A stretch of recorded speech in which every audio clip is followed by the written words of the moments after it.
Alright,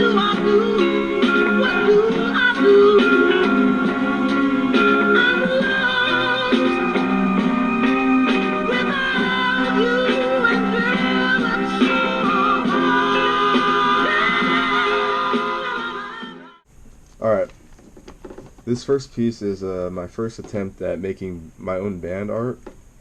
It's from middle school. This is called, my band was supposed to be called Nostalgia. And it never really went anywhere. I started with the homie named Jackson. Shout out Jackson. This is kind of like my first attempt at like being creative for a band, trying to make a cover. It's not really good at all. But you know, you gotta start somewhere.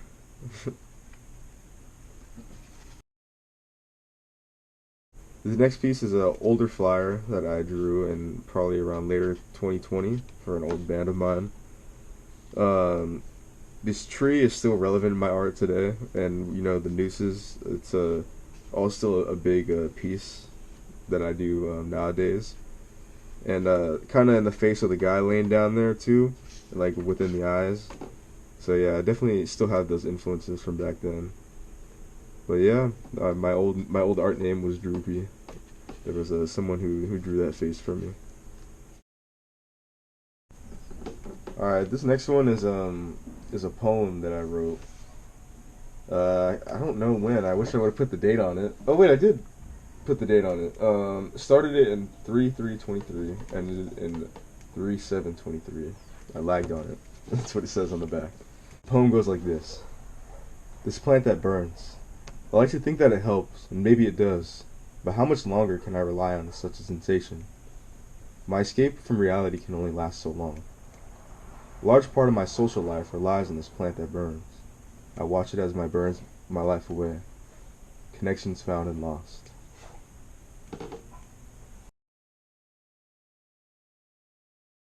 This next piece is a collaborative art piece that I did with a good friend, Raider. And this is our cover for our demo called Laughing on the Outside, Crying on the Inside. And yeah, he basically did pretty much the whole right side of this art piece, and I did the left side, you know, where the pit is and the eyes. I also did the lettering as well. And yeah, I think this was a good cover to go with.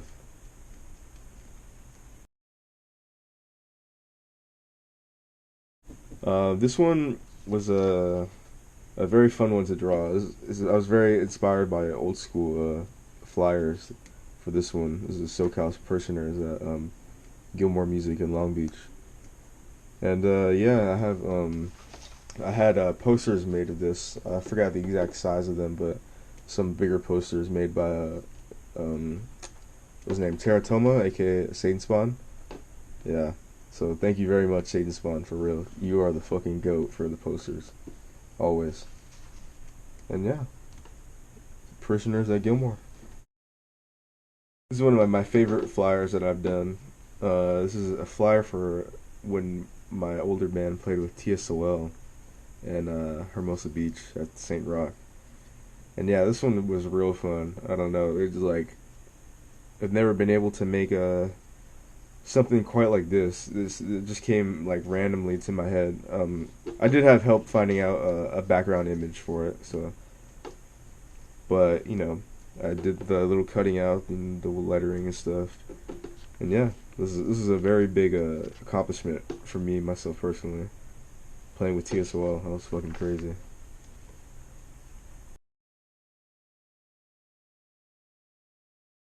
Some more personal, not like personal meaning drawings, but just, you know, drawings that I did for myself. This one has a lyric from a song called High on a Hill.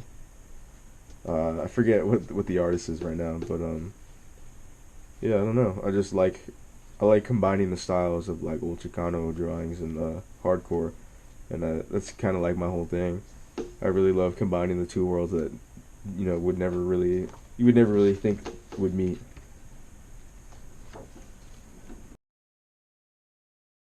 This one is the official logo for the SBHA records that I drew.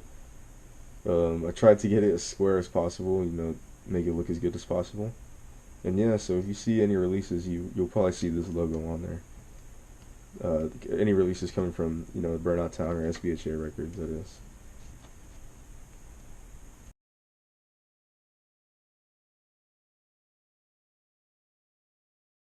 I have a lot of unfinished art pieces like this one. This one's a poem that I wrote, and as you can see, it's the drawing is not completely finished, but you kind of get the idea. And the poem goes as such: Devil or angel, which one am I? It seems any way I go leads to some sort of inevitable failure and dissatisfaction. There are some points in life where decisions have to be made. It's when you decide to make these decisions that matter. Someone will always have an opinion. Everyone will. So, devil or angel, which one am I?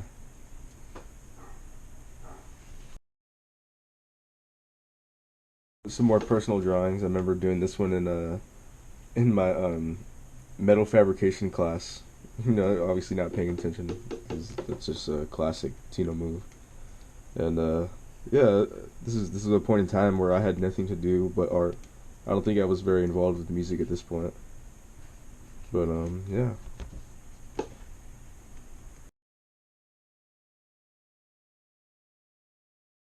Right here is the original copy for the HRA return um that happened at Harbor City Skate Park. My old band made a surprise appearance at that show. And yeah, we also got posters made of this one too. Shout out Satan Spawn again, the goat. I'm not sure if many got out, but if you have one, consider yourself lucky.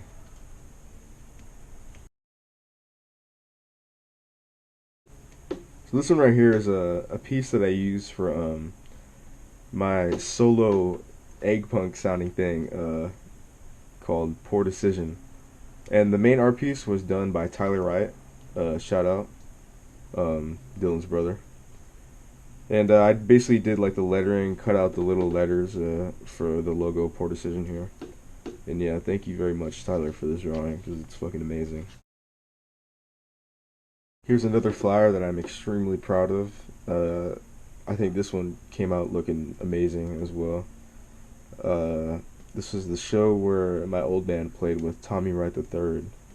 That was a very poppin' show. If you weren't there, you definitely missed out. A lot of stage diving, very fun. And yeah, I did this when I was in my art class in my senior year of high school. In that art class, actually, that's where I started to really explore art, and like it revealed to me that I could actually draw in my own style, the way that I like to.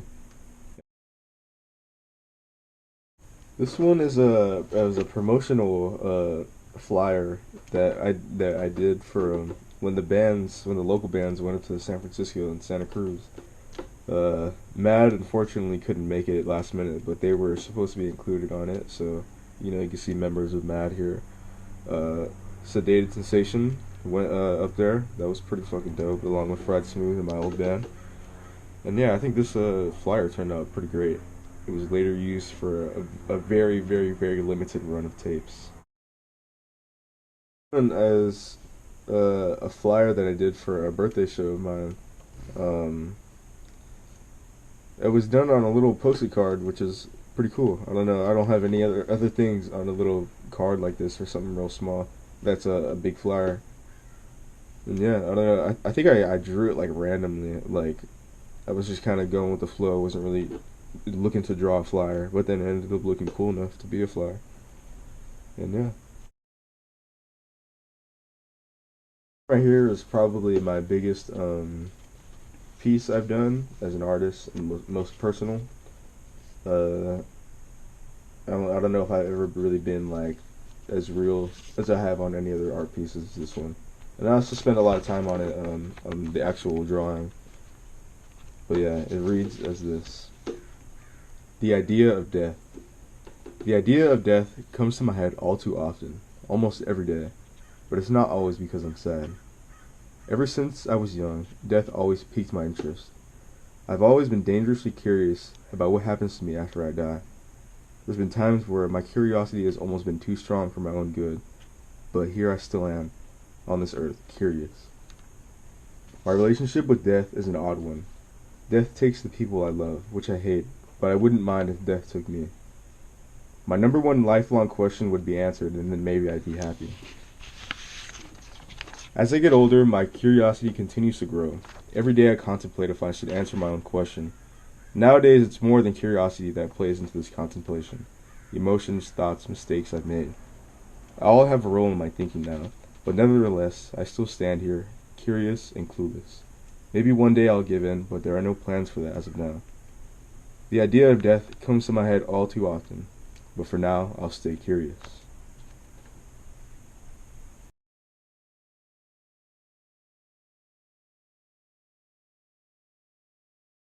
This was a logo that I drew for an old two-piece that I had with my good friend Anthony, that I'm in Sedated Sensation with now. Um, we didn't really know each other extremely well at this time, but we were just kind of like, yo, you want to jam? Like on some random shit. And yeah, we ended up doing it, and this is the logo I drew on line paper in school, like random. And yeah, that job was a pretty fun era. It was kind of like not serious at all. Like we didn't, we had this demo, but the demo was all improvisation. Like so it's just 40 minutes of bullshit basically. And I only really remember how to play like three of those songs from that demo. Um, so yeah, that was a very fun era. You know, and the job was pretty cool. Didn't really give a fuck. Just making noise. Here's a very funny one. This is very funny of me. I made this flyer in my senior year of high school, my art class. Shout out Miss Hefflinger, by the way. I don't know if she'll ever watch this, but Miss Hefflinger, you're the goat for real. Um, but yeah, I made this fake flyer in her class, and it says that Spaz is coming back, playing with 1034, who is also does not exist anymore, with PDW, Piss, Mad, and Rolex. And I posted this like two times before, and everyone like both times people were just tripping the fuck out, like thinking it's real. So that shit is just fucking funny. I don't know. I love trolling people with fake flyers. But yeah, sorry, Spaz probably will never come back, and probably 1034 won't either. But hey, it'd be cool, huh? It also says live at Johnny B's. If real ones know about Johnny B's.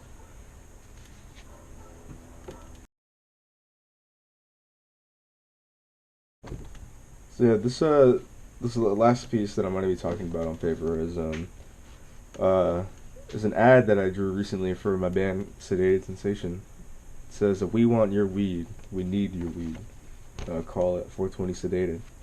And I took a lot of inspiration from this random like weird ass ad that I saw on a bus one time.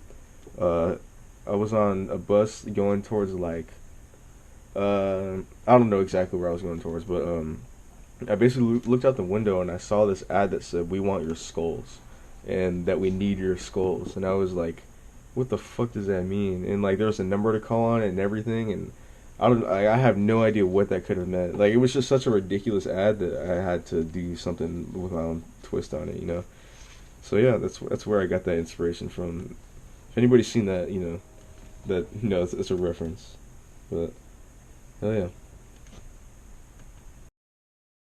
Here's a collection of tapes that I've contributed my art on. We'll start with this first one right here. This one is a very limited run of Piss live at the Crack. Um, I think there's only two. It's just this one and one extra one that actually Sick Creatures has. He has the only copy, which is fucking dope. And shout out to you for real, because you went out to the record store, went to go pick it up. Um, but yeah, I didn't do the chain borders. It's got to be transparent on any of these tapes. There's a couple with chain borders, and I did not do them. But the rest of the art I did. And yeah, so shout out Beat Sick Creatures for having being the only owner of that tape. They're fucking sick. And this next one right here is an old drawing. Um, I did it in my senior year of high school. Like I said, when I first started to find out that I could do art my own style. And this is a compilation of oldies that I made for a homie. He still hasn't picked it up, but I still got it on deck for him. And yeah. So this next one is a compilation that is very special to me that I made. It's a compilation of hardcore and oldies together, and there's a lot of early 2000s hardcore, some newer stuff. Um, it's basically 2000s and above because there's plenty of compilations with old 80s and 90s hardcore on them, but not so much of the ones that are bands that I like. So yeah, one side is all 2000s and above hardcore, and the other side is just good old oldies, 50s, 60s soul. There might be some doo-wop in here. This is an older comp of mine, so I've gotten more records over the time. But yeah, these all these songs are records from my collection, and only a few of the hardcore songs are not. I grabbed them off the internet or something like that, but all the oldie side, those are all from my collection. Hopefully, maybe I can get a newer one out soon with an updated.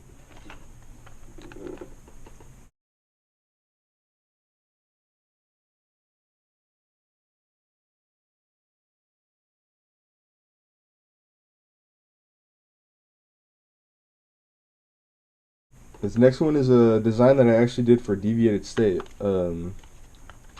They reached out to me and they were like, "Yo, could you do a little tape cover for us?" And I was like, "Yeah." So it's a real raw drawing, not much to it. You got the Vincent Thomas in the back with the skull.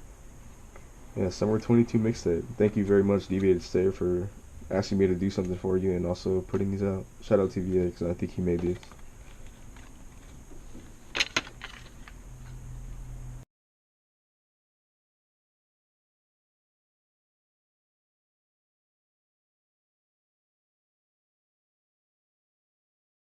And this next tape right here is you saw the original for it earlier. This is Poor Decision, my solo egg EP. Shout out to Tyler Wright again for the main art piece. And yeah, so I did the layout for these. Did the art on the back along with the lettering, cut them out of the magazines and whatnot. And on the inside of the sleeve, it actually has a copy of the poem that I read earlier, The Idea of Death. And there's some extra information on there as well. But these are pretty limited. I think there's only 12. So I tried calling all the local record stores to see if they have any more copies, but I think they might be out. So if you got one, then you're very lucky. I don't know if I'll ever make more. And this last one is another very limited copy. I see the issue with me is I don't have a shit ton of money to be making a shit ton of copies. So you know, I don't try to be exclusive on purpose sometimes, but sometimes it'll get to that point. But yeah, this is a compilation that I made for the trip to the Bay when we took a trip to Santa Cruz and to San Francisco. And it has I think these are all live songs or all live recordings, and then the bonus tracks are actually like recorded ones. We got Mad, Fried Smooth, Beach Waste, Sedated, and P.I.S.S. And yeah, there's to the last of my knowledge, there's only one copy left at Thrill House Records. So if anyone's watching this and you're around, you should probably go check because it might be there.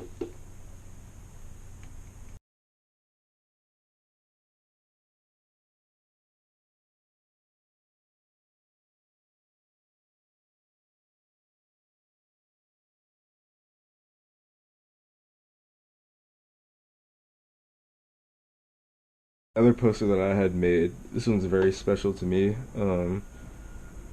I did this design for my dad for Father's Day. The Webs is one of his favorite soul slash oldies groups with the song "It's So Hard to Break a Habit." I'm sure you've heard it. It's very popular. My dad absolutely loves that song. He has a very deep emotional connection to it, as do I. And yeah, I this one I really tried hard to go for an authentic '60s promotional poster. Something that you'd probably see in the window of a record shop.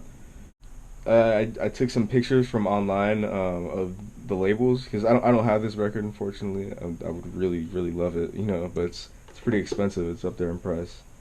But I took some scans, some pictures off the internet for the labels, and I tried to find the clearest possible image of them as a group. And this is the one I could find. There's a little bit of writing on it from when they signed it back in the day. So that unfortunately showed up on this print as well. Well, not really unfortunately. It's pretty cool, you know. But yeah. Shout out Satan Spawn for doing this because it was very a big deal to my dad to be getting something like this. You know, it's not something that you'll ever find. Probably about any group. I don't know if anyone really makes like I wouldn't say fake promotional posters, but you know it is kind of fake because it's like a bootleg, I would say. Um, if anyone does, please tell me because I would love to buy some. I would, you know, I'm all for like false posters and like fake flyers and stuff. I think that it's great. Um, but yeah, if anyone is ever interested in having a promotional poster done like this of like an oldies group or something like that, or not even oldies, you know, it could be just any group. Um, I could probably do something that's similar to this, you know, a really authentic '60s style. And yeah, just let me know. All right, so my how I originally got into art. Well, I've always been like a pretty artsy kid. Um, I was never really like too good at it in like when I was younger, the early days. But yeah, I was always pretty interested in doing crafts and doing art. I really liked building things out of like you know like three dimensional materials. You know, like just crafting things. You know, that was really a big thing of mine when I was younger because I was never really good at like fine arts or drawing or stuff like that.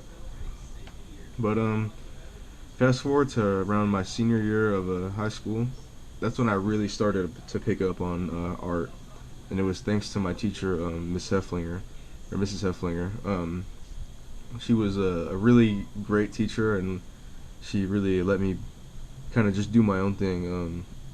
She obviously gave out assignments for other classmates to do, and but she always just let me kind of like doodle on some paper and turn it in at the end of the day for my full credit. So you know, she just kind of let me be and let me expand on my own art, and just gave me credit for it. So I really appreciate Mrs. Hefflinger for that. Thank you very much. And so yeah, that's how I kind of got into like doing art later on in my life for music, because I was already in a band at this point. And yeah, you saw my very early drawing of nostalgia. That was, you know, I've come a long way since then. But yeah, doing art for music is really what like kind of opened that door for me. You know, I really had to get into the musical aspect of it, and especially like getting into the scene and whatnot. That was like a huge thing because I don't know, you could always contribute art in any way. Like you can just make some art for a band that didn't ask for it, or make a flyer that nobody asked for, and you know you're kind of getting yourself out there. That's how I started doing it. People weren't really asking me for flyers because you know I wasn't really an artist, but I just started doing them. You know, you started gaining interest. Yeah, when I very first started getting into art, my style was very cartoony. It wasn't I guess it was trying to go for a punk style, but I wasn't really like exactly trying to replicate anybody that I know of. At least like maybe it was subconsciously, but I don't know. Um, but yeah, I was listening to a lot of you know soul oldies, doo-wop, 50s, 60s type of thing at that time.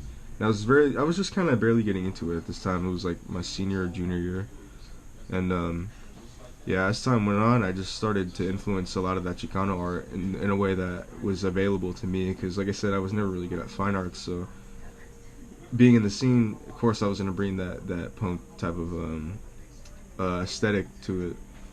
So you know, I just tried doing like a few techniques that I see in Chicano and prison style art, like with the shading and whatnot. That's really a big thing in my art that makes it look like that is the shading.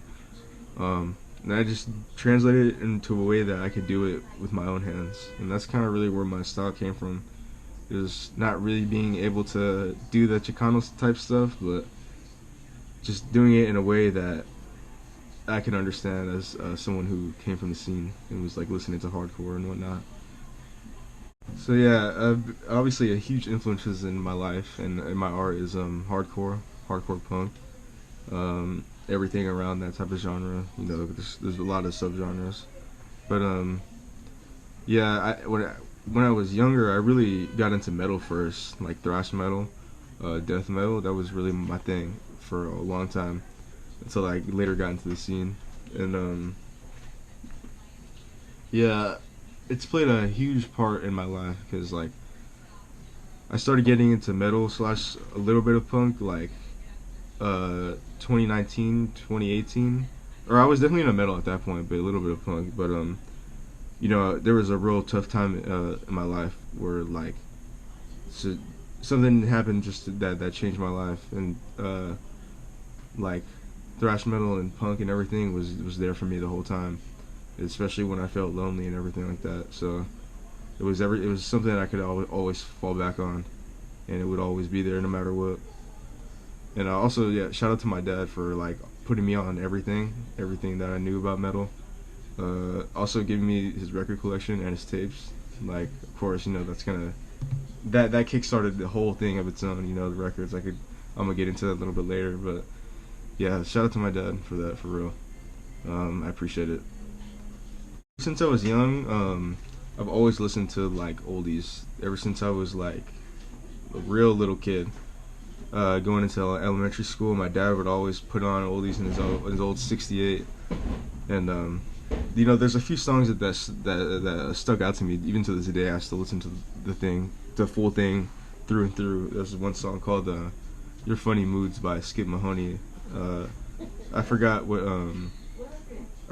his group was, but I know that the main singer was Skip Mahoney. And yeah, that song always stuck with me, and that was kind of like the first song that like later on in my life I went back to that song to listen to it, you know, and then that's where I started finding the other good jams, other rare jams, was branching out from there.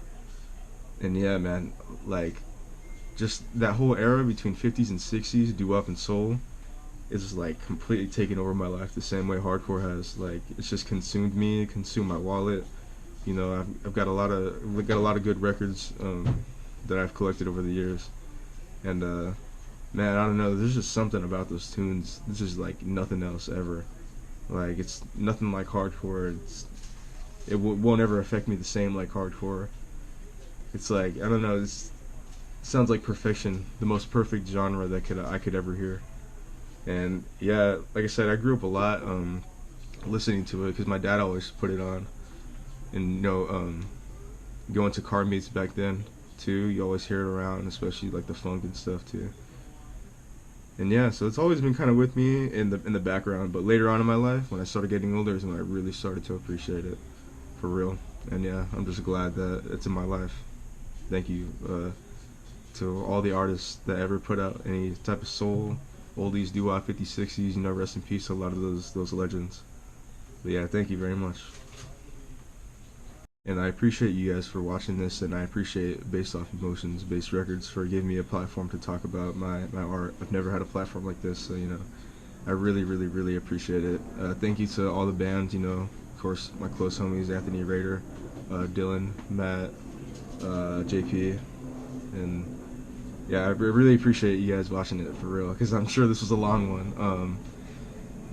Yeah, like I said, my name is Santino Orozco from the South Bay Harbor area, and thank you for looking at my art. I appreciate it.